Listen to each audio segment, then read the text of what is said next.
Bonjour à tous, bienvenue dans cette nouvelle vidéo. Je vais vous parler aujourd'hui du nouveau DPE qui est en vigueur depuis le mois de juillet. Voilà, qu'est-ce qu'il y a de nouveau avec ce DPE. Voilà, je vais vous donner les 10 points principaux à retenir sur ce DPE. Donc, quand on veut vendre sa maison ou son appartement, il y a des diagnostics obligatoires à faire, dont le DPE qui est le diagnostic de performance énergétique. Donc le premier point à retenir, c'est que le DPE est maintenant opposable.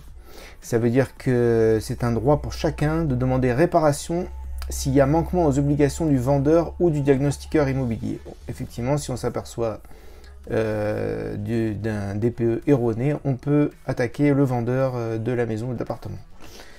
Le deuxième point, c'est une seule et unique méthode de calcul pour le logement.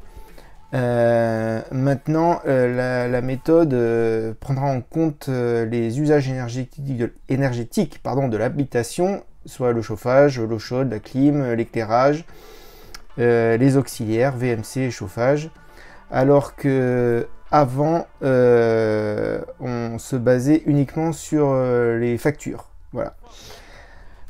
Troisième point, la prise en compte de la localisation. Les étiquettes peuvent varier selon le département et l'altitude pour les étiquettes EFG uniquement.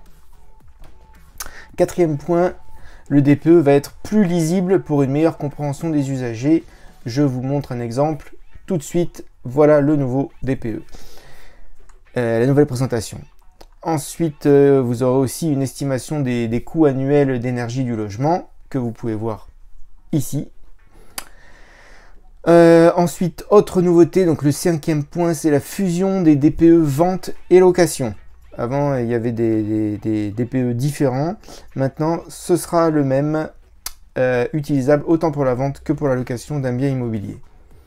La durée de validité, elle est toujours de 10 ans. Maintenant, comment ça se passe? J'avais acheté ma maison il y a 3 ans, je veux la revendre aujourd'hui. Est-ce que je dois obligatoirement refaire un DPE nouvelle version? Non. Les DPE les plus anciens, donc ceux qui sont réalisés entre 2013 et 2017, ils sont encore valables jusqu'à la fin 2022. Quant aux DPE plus récents, entre 2018 et le 30 juin, donc les derniers DPE, ils sont encore valables jusqu'en fin 2024. Un DPE réalisé avant le 1er juillet 2021, donc avant les nouveaux DPE, ne sera pas opposable, lui.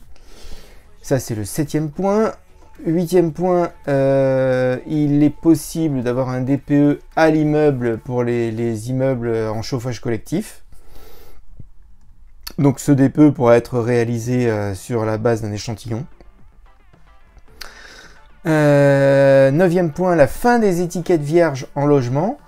C'est-à-dire que le propriétaire devra obligatoirement fournir les informations nécessaires au diagnostiqueur concernant le logement, quelle que soit l'année de construction du bâtiment. Les étiquettes vierges ne seront plus possibles pour les logements construits avant 1948. Ou alors quand il n'y avait pas de relevé de consommation fourni. Voilà, maintenant c'est fini, il faut un DPE. Enfin, dernier point, aucun changement pour le DPE tertiaire, c'est-à-dire le DPE qui concerne les commerces, les bureaux. Donc il reste lui sur le modèle facture. Voilà, j'espère que vous savez tout sur le nouveau DPE et je vous dis à bientôt pour de nouvelles petites infos. Au revoir.